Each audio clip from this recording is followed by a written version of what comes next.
Salam cənab zabitlər. Əlir.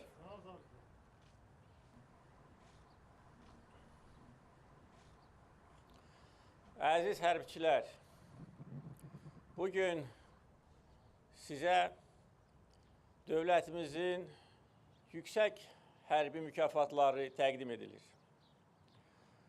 Bu mükafatlar müharibədən sonra mənim təşəbbüsümlə təsis edilmişdir. Mükafatların adlarını da özüm vermişəm. Vətən müharibəsi qəhrəmanı ulduzu, Zəfər və Qarabağ ordinləri yeni təsis edilmiş yüksək hərbi mükafatlardır.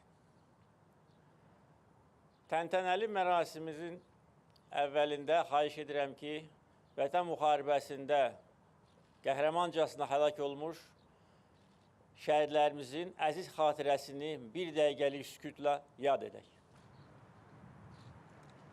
Allah bütün şəhidlərimizə rəhmət eləsin. Əyləşin. Allah onların yaxınlarına səbir versin. Şəhidlərimizin yaxınları üçün təsəlli odur ki, onlar öz canlarını vətən uğrunda qurban verdilər. Təsəlli odur ki, torpaqlarımız azad olundu. Ərazi bütövlüyümüz bərpa edildi. Eyni zamanda təsəlli odur ki, şəhidlərimizin intiqamını biz döyüş meydanında aldıq. Şəhidlərimizin qanı yerdə qalmadı. Həm ikinci, həm də birinci Qarabağ müharibəsinin şəhidlərinin qanını döyüş meydanında aldıq. O cümlədən günahsız insanların, Xocalı qurbanlarının, digər mülki şəxslərin intiqamını düşməndən döyüş meydanında aldıq.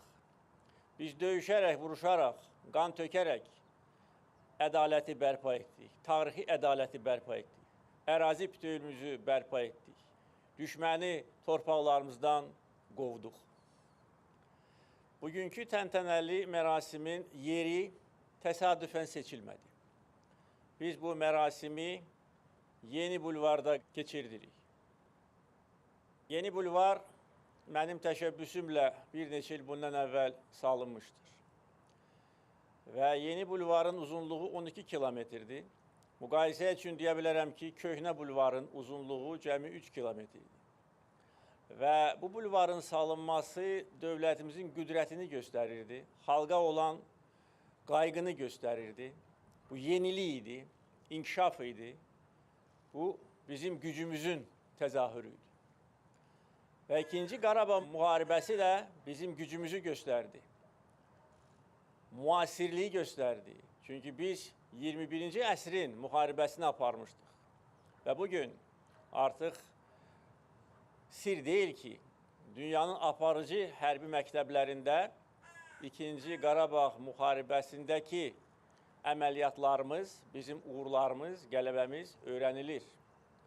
Və dünya mətbuatında artıq dəfələrlə məlumat verilmişdir ki, dünyanın aparıcı ölkələri, o cümlədən Amerika Birləşmiş Ştatları, Böyük Britaniya, Almaniya və digər inkişaf etmiş və digər ölkələr ikinci Qarabağ müharibəsinin bütün aspektlərini öyrənirlər.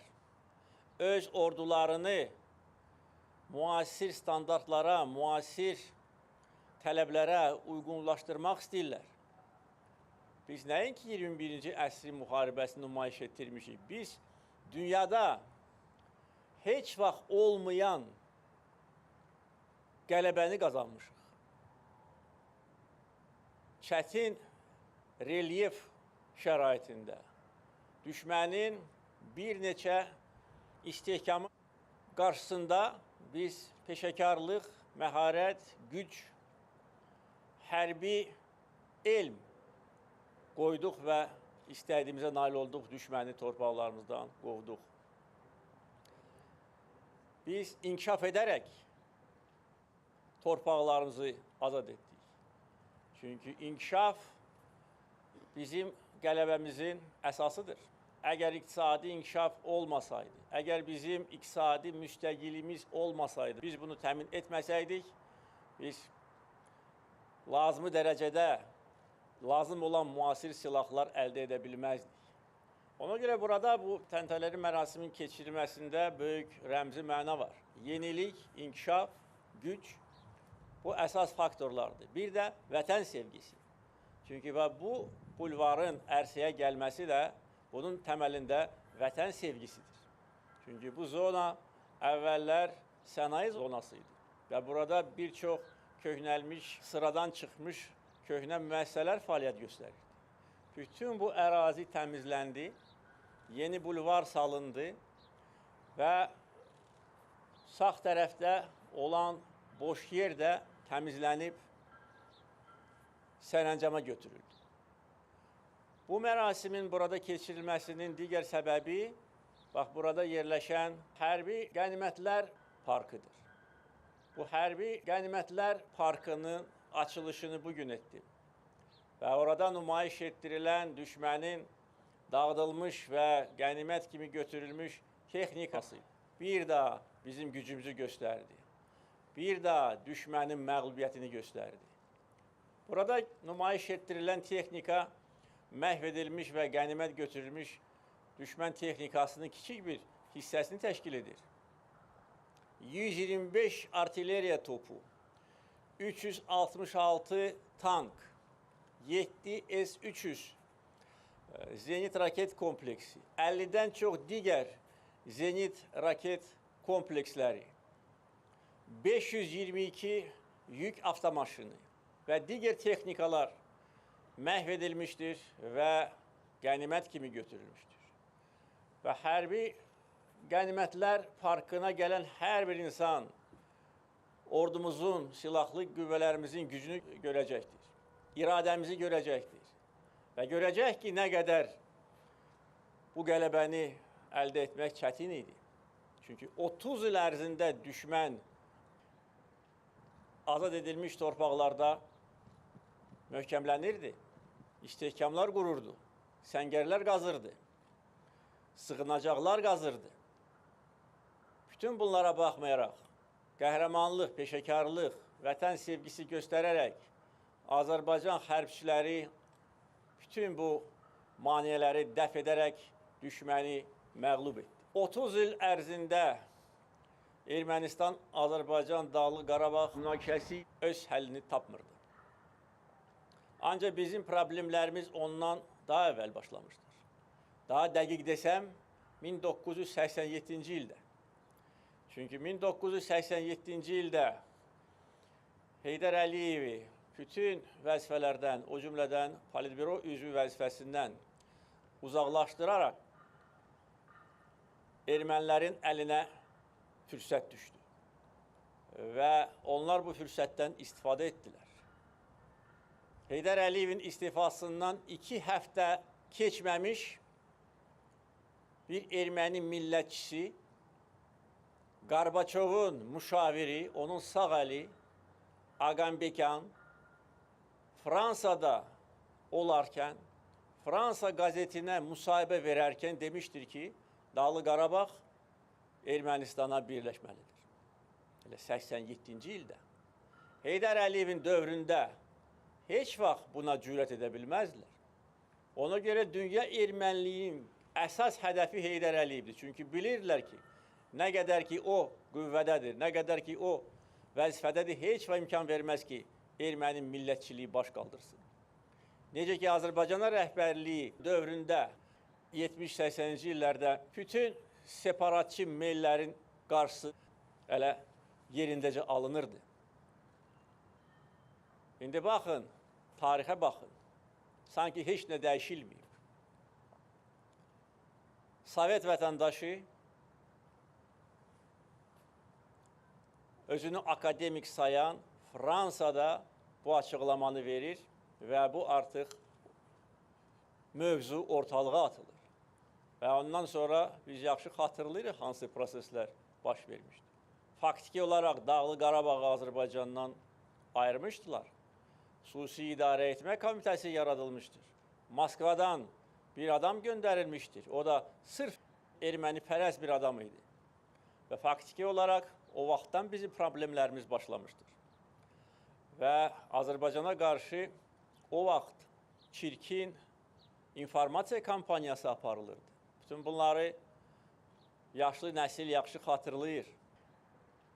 Müstəqillik əldə olunandan sonra nələr baş verdi? Müstəqillikdən 4 ay sonra Xocalı soyqırımı törədildi.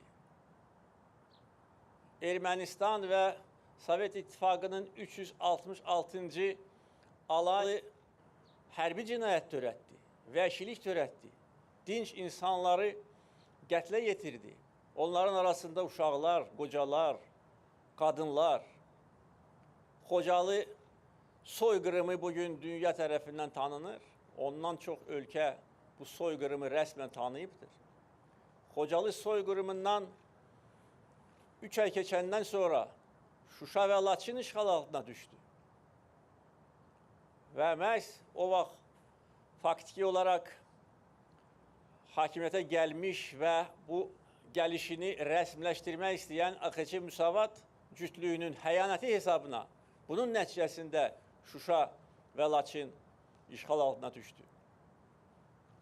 Çünki onlar üçün hakimiyyətə gəlmək hər şeydən vacib idi. O vaxt Müdafiə Naziri onların adamıydı.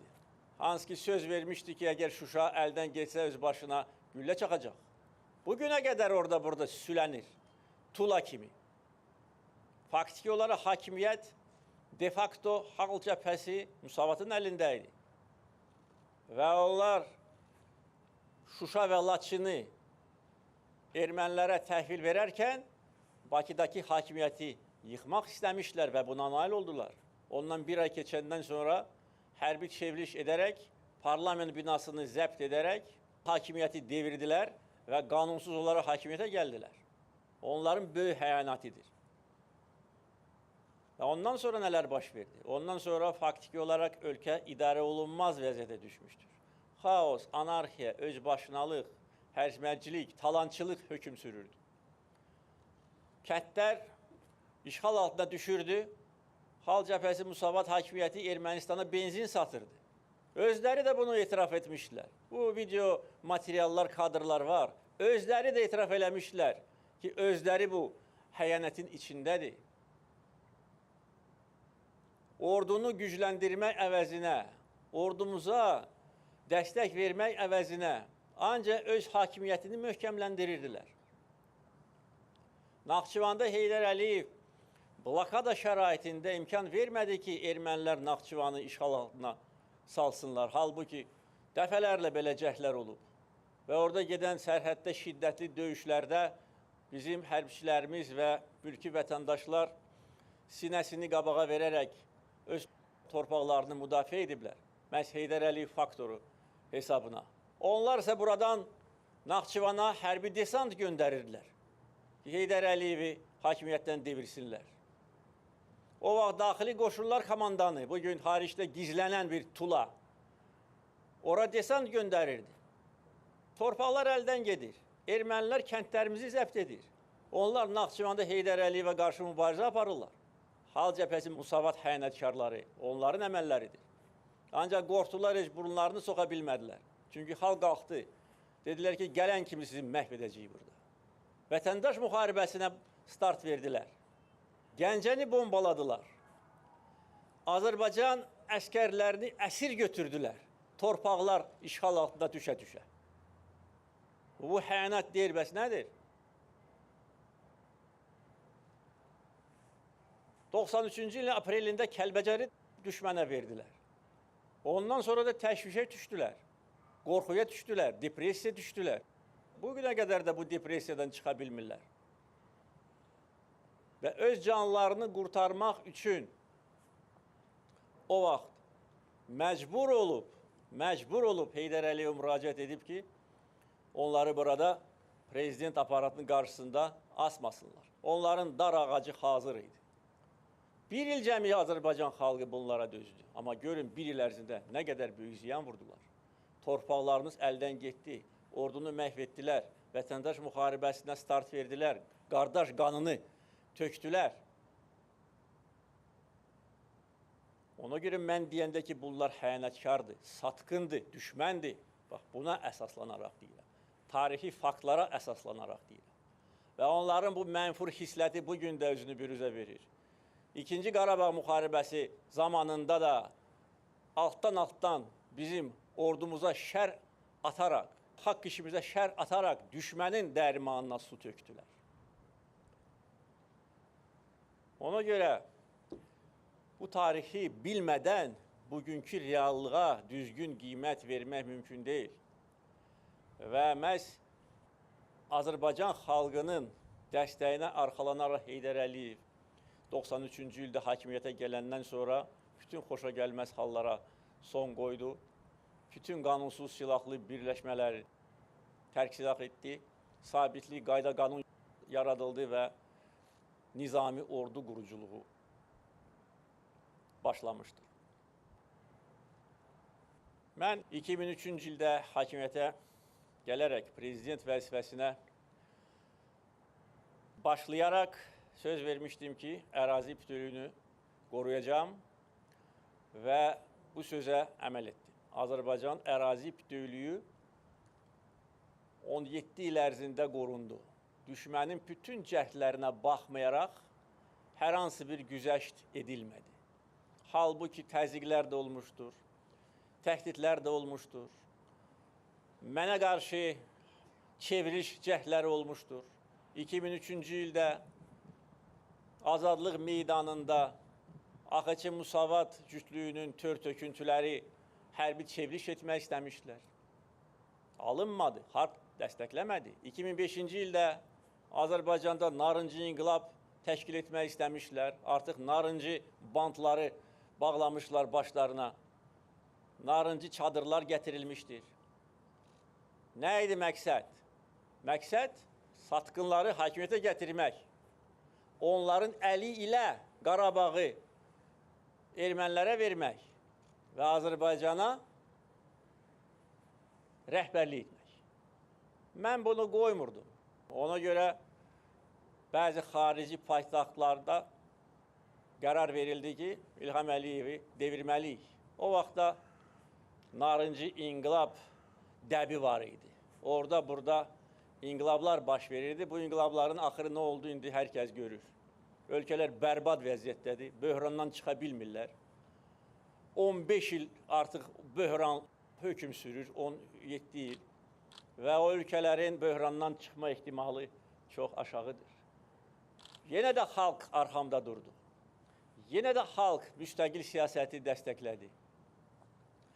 Və bütün təzyiqlərə, bütün cəhdlərə, ondan sonra da cəhdlər olmuşdu. Baxmayaraq, Qarabağ məsələsində 1% güzəştə getmədim.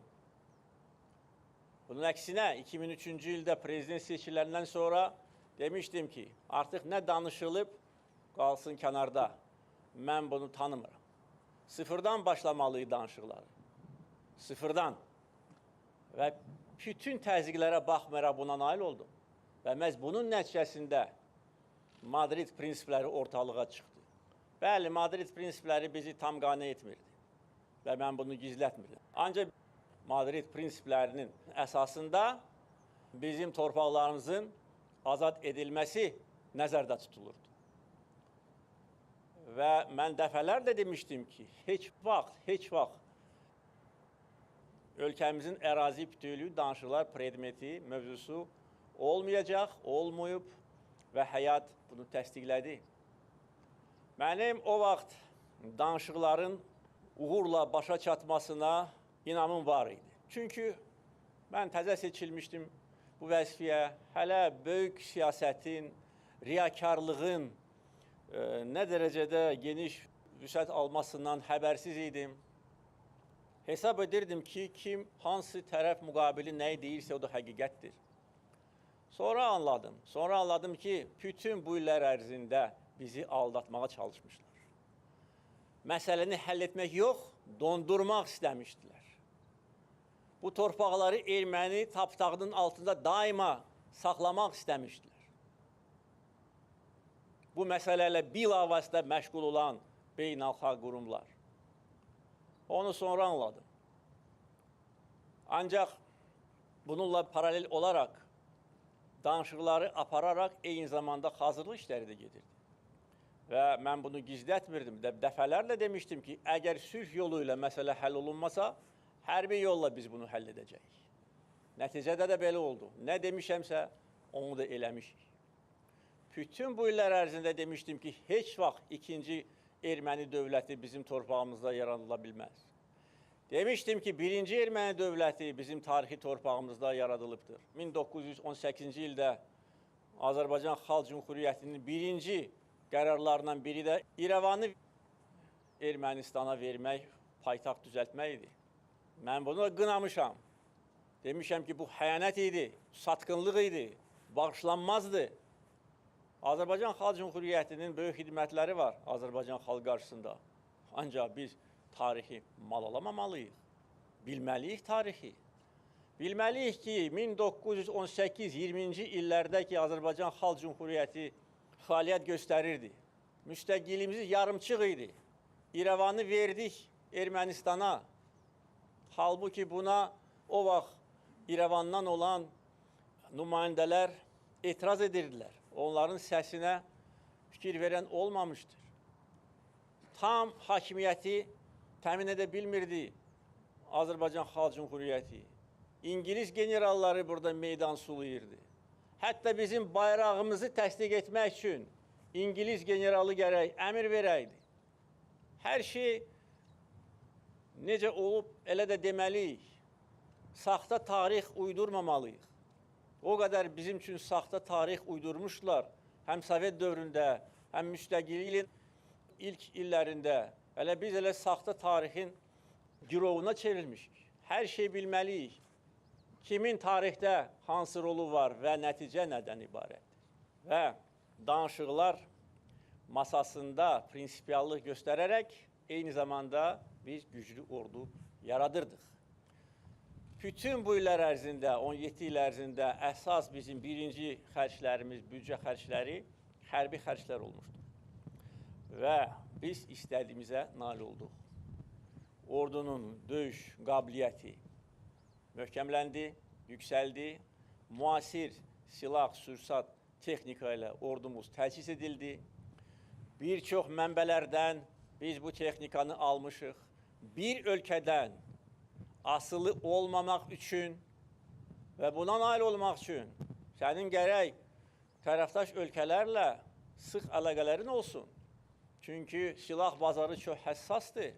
Burada ancaq kommersiya, biznes maraqları hər şeyi həll etmir. Siyasi məsələlər hər şeyi həll edir. Və biz tərəfdaş ölkələrdən elə texnika, elə silahlar almışıq ki, əgər bir mənbədən olan texnikaya bir şey olarsa, bizim rezerv imkanlarımız var. Və 2-ci Qarabağ müharibəsi bunu göstərdi. 2-ci Qarabağ müharibəsinə hazırlaşmalı idik və hazırlaşdıq. Siyasi sabitlik təmin edildi, vətəndaş birliyi təmin edildi, xalqın dəstəyini hiss edərək çox inamlı islahatlar aparıldı və siyasi müstəvidə artıq vəziyyət sağlamlaşdı.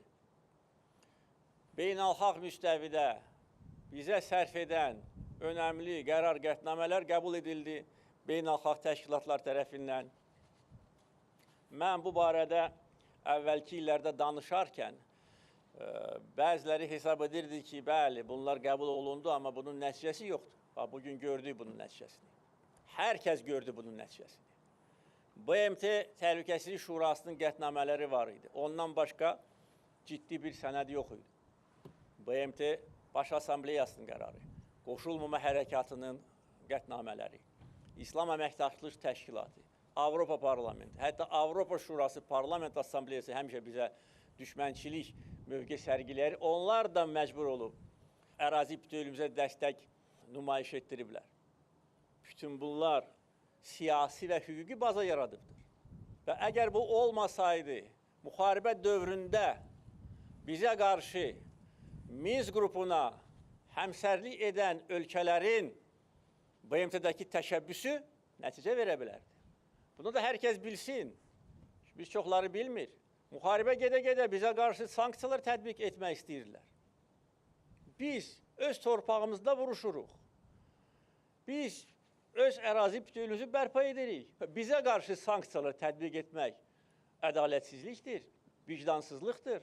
Kim idi bunu təşkil edən? Minsk qrupuna həmsədrilik edən ölkələr. Kim bunun qarşısını aldı? Bizə dost olan ölkələr. Qoşulmama hərəkatına üzv olan ölkələr. Çünki biz qoşulmama hərəkatının sədri kimi özümüzü ləyaqətlə aparmışıq. Bu ölkələrə kömək eləmişik. Həm maliyyə yardım eləmişik, humanitar yardım eləmişik. Covid-la bağlı 30-dan çox ölkəyə humanitar, maliyyə yardım göstərmişik. Onların maraqlarını müdafiə eləmişik. Və onlar da öz növbəsində bizə dəstək verdilər. Düzdür, hər hansı bir qətnamə qəbul olunsaydı belə bizi dayandıra bilməzdi. Heç kim və heç nə bizi dayandıra bilməzdir. Və mən müharibə dövründə dəfələrlə xalqa müraciət edərək demişdim. Rədd olsun düşmən bizim torpağımızdan, mən müharibəni dayandırıram. Ona görə beynəlxalq müstəvidə hazırlıq aparılmalıydı. İqtisadi sahədə hazırlıq aparılmalıydı. Biz əgər hansısa bir ölkədən, yaxud da ki, hansısa beynəlxalq maliyyə qurumundan asılı olsaydıq, biz müharibəni apara bilərdikmi? Əlbəttə ki, yox. Min cürə təzyiq edəcəklər bizə, təhkid edəcəklər. İmkanlarımızı kəsəcəkdilər. İqtisadi müstəqillik əsas məsələlərdən biri idi. Buna da nail olduq. Enerji müstəqilliyinə nail olduq. Tarixi layihələri həyata keçirdik. 2006-2007-ci illərdə neft-qaz kəmərləri inşa edildi. Əgər o kəmərlər tikilməsiydi, bizim bu qədər vəsaitimiz olmazdı. Vəsait yoxdursa silah da olmayacaqdı. Silahları bizə heç kim bağışlamayıb. Ermənistandan fərqli olaraq 5 milyard dolları heç kim hədiyyə eləməyib. Onların məhv edilmiş və qənimət götürülmüş silahların dəyəri 5 milyard dollardır. Biz pulla almışıq. İqtisadi müstəqillik olmasaydı necə ala bilərdik? Müharibəni necə apara bilərdik? Və torpaqlar əbədi erməninin tapdağı altında qala bilərdi. Ona görə iqtisadi müstəqillik. Bu sahədə hazırlaşdıq. Ermənistanı dalana çevirməliydik. Bütün nəqliyyat, kommunikasiya, enerji xətləri elə çəkdik ki, onlardan yan keçdi. Nə qədər təzyiqlə üzləşdim mən? Yox, bu xət Ermənistan üzərinə keçməlidir. Dəmir yolu Ermənistan üzərinə keçməlidir. Bakı-Tbilisi-Qars inşa edilməməlidir. Biz buna kredit verməyəcəyik. Dedim, vermirsən, cəhənnəmə verməm. Mən özüm kredit vermişəm bunu Gürcüstana. 725 milyon dollar. Nail olduq, onu tikdik, Ermənistan dalana çevrildi. Bu özlüyündə nəyə gətirdi, çıxartdı ki, oradan köç başlamışdır. Ermənistandan kütləvi köç başlamışdır. Köç olan kimi bazar daralır. Bazar daraldıqca heç kim investisiya qoymaz. Adam gərək dəli olsun Ermənistana investisiya qoysun. Həm o illərdə, xüsusilə indi. Beləliklə, Ermənistanı iqtisadi cəhətdən çöktürmək əsas vəzifələrdən biri idi və mən bunu gizlətmirdim və buna nail olduq. Gənclərimizi vətənpərvərlik ruhunda tərbiyə olunması ən vacib məsələlərdən biridir və 2-ci Qarabağ müharibəsi göstərdi ki, bu sahədə də böyük uğurlar əldə edilir. Və əlbəttə ki, ilk növbədə ordu quruculuğu, ordunun maddi-texniki təchizatı, döyüş qabiliyyəti, peşəkarlığı, xidmət şəraiti, hərbçilərin məişət şəraiti yaxşılaşdırıldı. Və elə güclü ordu yaratmışıq ki, beynəlxalq reytinqlərdə həmişə 50-ci yerlərdəydik. İndi müharibədən sonra daha da yüksək yerlərə təbii ki, qalxacağıq və müharibə dövründə gücümüzü göstərdik. Ermənistana biz şans verirdik. Hələ 2016-cı ildə aprel döyüşləri zamanı şans verdik. Və o vaxtki xunta başçısı Sarkisyan acı məğlubiyyətdən sonra torpaqları bizə qaytarmaq sözü vermişdi mənə. O vaxt aprel döyüşləri gedə-gedə onlar gece gündüz Moskvaya, Rusiyanın baş qərargah rəisinə zəng edirlər ki, Azərbaycana deyin ki, müharibə dayansın. Yalvarırdılar. Biz o şərtlə dayandırdıq ki, dərhal danışıqlar başlasın. Və başlamışdır. Müharibə dayanandan sonra, bir aydan sonra Viyanada artıq Minsk qrupunun həmsədr ölkələrinin Xarici İşlər Nazirləri səviyyəsində görüş keçirilmişdir. Nə üçün o vaxta qədər bu səviyyədə görüş keçirilmirdi? Amma indi aprel döyüşlərində biz ermənilərin başına bir zərbə vurandan sonra dərhal may ayında keçirildi. İyun ayında Rusiyada zirvə görüşü keçirildi. Və Sarkisyan söz vermişdi mənə ki, mənə 2 həftə vaxt lazımdır. Mən indi söz verirəm ki, bunu həll edəcəm. Dedim, yaxşı. Çıxdı, getdi. Ondan sonra orada ya özləri təşkil eləmişlər, ya özü-özlüyündə belə bir hadisə yaranmışdı. O polis bölməsini zəbt etmişlər. Bunu bəhanə gətirərək imtina etdi. Yenə də bizi aldatdılar. Tək Sarkisyan yox. Onların hamısı. 2018-ci ildə Naxçıvan əməliyyatı. Yenə də onlara dərs verdik. Yenə də göstərdik ki, axırı pis olacaq. Məhv edəcəyik sizi. O da dərs olmadı. O da düşdü hakimiyyət dəyişikliyinə. Ermənistana təzə hakimiyyət gəlmişdi. Ondan bir ay sonra biz uğurlu əməliyyat keçirərək önəmli strateji yerləri Naxçıvanda sərhəddə götürmüşük və artıq Qarabağa gedən yola tam nəzarət edirdik. Və müharibə dövründə, indi bu sir deyil, bilirdik ki, nə aparılır Dağlı Qarabağa. Bilirdik. İstənilən an o yolu kəsə bilərdik. Sadəcə olaraq buna ehtiyac yox idi. O da dərs olmadı. Ondan sonra bizdən vaxt istədilər. Yeni hakimiyyət ki, vaxt verin, biz burada daxili problemləri həll edək.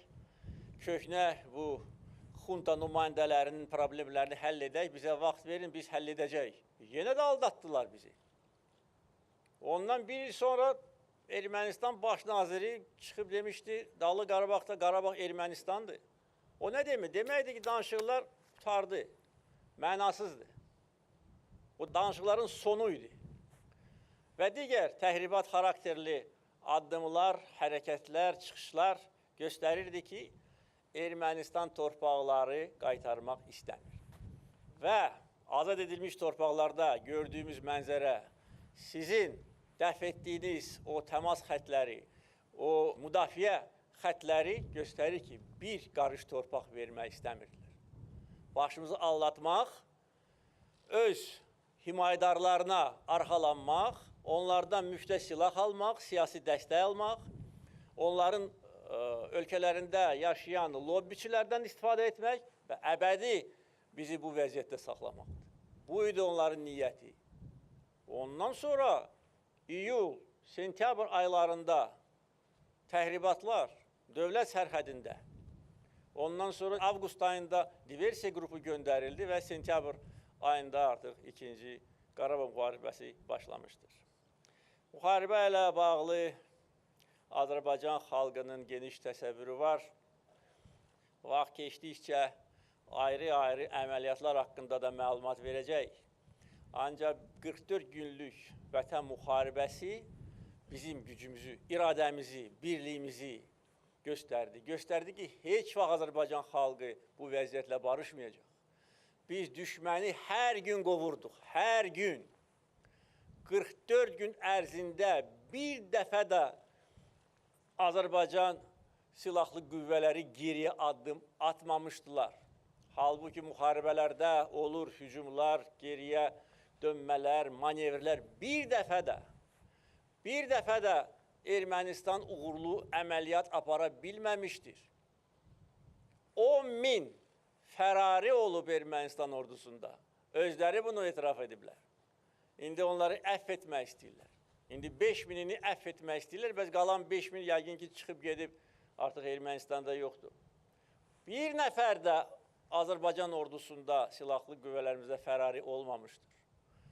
Yaralanmış hərbiçilər, ağır yaralanmış hərbiçilər bir Amalla yaşayırlar ki tezliklə sağalıb yenə də döyüşə qayıtsınlar.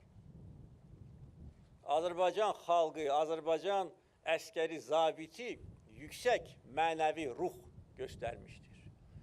Peşəkarlıq, qəhrəmanlıq öz yerində, mənəvi ruh. Və onlar bizi görəndə qaçırdılar bizim qabağımızdan.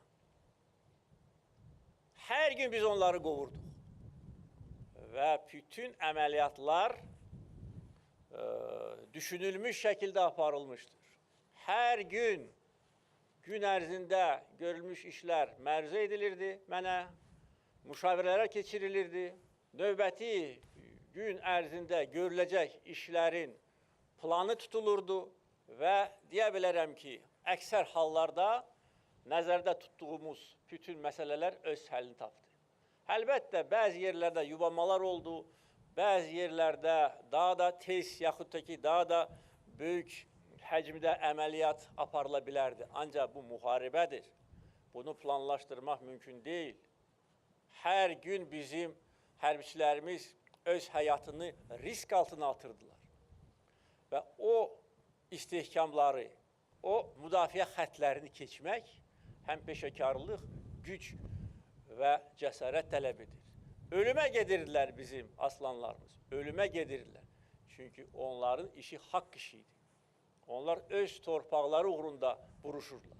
Erməni əskərinin bizim torpağımızda nə işi var? Və mən bunu hələ bir neçə il bundan əvvəl demişdim.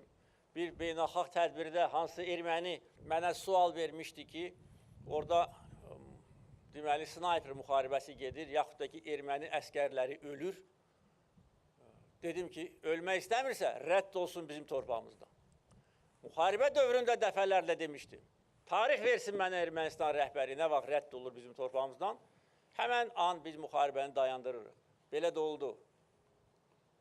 300-dən çox şəhər və kənd döyüş meydanında azad edildi. Ermənistan ordusunun beli qırıldı. Ermənistan ordusu məhv edildi. 10.000 fərari olan ordu biabırçılıq və rəzalətdir. Zəncirlərlə bağlayırlar onlar döyüş məntəqələrində öz əskərlərini ki, qaçmasınlar. Zəncirlərlə. Bu vəhşilikdir, öz əskərinə qarşı vəhşilikdir. Və Şuşa əməliyyatından sonra Ermənistan diz çöktü. Şuşa əməliyyatı ayrıca bir dastandır. Bu haqda hələ çox danışılacaq. Ancaq Şuşaya gedən hər bir adam o sıldırım qayaları görərkən təsəvvür edə bilmir ki, necə bu alınmaz qala alındı. Ancaq peşəkarlıq, rəşadət, qəhrəmanlıq və milli ruh hesabına biz Şuşanı azad eləmişik və düşmən diz çöktü. Qabağımızda başını əydi, ağ bayraq qaldırdı, öz məğlubiyyətini etiraf etdi, noyabrın 10-da kapitulyasiya aktına imza attı. Və biz bir güllə atmadan Kəlbəcər, Laçın və Ağdam rayonlarının işğal altında olan hissəsini də geri aldıq. İkinci Qarabağ müharibəsi bizim şanlı tariximizdir. Xalqımız əbədi bu müharibə ilə bağlı qürur hissi keçirəcək. Biz müzəffər xalq kimi özümüzü təsdiq eləmişik dünyada. Ermənistan isə məğlub edilmiş ölkədir. Bizim qarşımızda diz çökmüş ölkədir. Başını, boynunu bükmüş ölkədir. Və həmişə belə olacaq. Onların törətdikləri vəhşilikləri görəndə adam dəhşətə gəlir. Bütün şəhərlərimiz dağıdılıb, məscidlər dağıdılıb, məscidlərdə inək, donuz saxlayıblar. Bütün müsəlman aləmini təhqir ediblər. Qəbirləri dağıdıblar, qəbirləri şumlayıblar. Dəfn edilmiş insanları çıxardıb, onların qızıl dişlərini çıxardıblar. Və bu vəhşi dövr nədir? Vəhşi, hələ vəhşi bəlkə də o qədər də ağır söz deyil. Bütün dünya gördü. Nə idi onların əsas ideoloji amili? Ki onlar burada azlıqda yaşayan, mədəni, böyük sivilizasiyaya aid olan bir xalqdır. Ətrafında da vəhşi müsəlmanlar bunları əhatə edir. Buydu bu. Avropanın hər bir tinində bunu deyirlər. Rusiyanın hər bir tinində bunu deyirlər. ki bize kömək eləyin, yoxsa ki bizi burada boğarlar. İndi herkes gördü bunun sivilizasiyası nədir, bunun mədəniyyəti nədir, bunun əxlaqı, mənəviyyatı nədir? Qəbirləri dağıdan, şumlayan, ölülərin qızıl dişlərini çıxaran, məsciddə donuz saxlayan vəhşidir. Başqa ad yoxdur. Bütün dünya bunu görüb və daha da çox görəcək. İndi azad edilmiş torpaqlara ezam olunan insanlar və xarici qonaqlar hər şeyi öz gözləri ilə görürlər. Biz bütün azad edilmiş torpaqları bərpa edəcəyik. Sadəcə olaraq heç vaxt erməni vəhşiliyini biz unutmamalıyıq. Biz çox xeyirxah xalqıq. Bu həm bizim üstünlüyümüzdür. Eyni zamanda qarşısında vəhşi olanda xeyirxah olmaq olmaz. Onlara elə cavab verməliyik ki, əbədi bunu saxlasınlar öz tarixi yaddaşlarında. Heç vaxt bu silinməsin onların yaddaşlarından. Və silinməyəcək. Və bugün orada baş qaldıran bəzi revanşist qüvvələr də bilməlidirlər. Dəmir yumruq yerindədir. Lazım olarsa elə əzəri bunların başını da əbədi buna son qoyulacaq.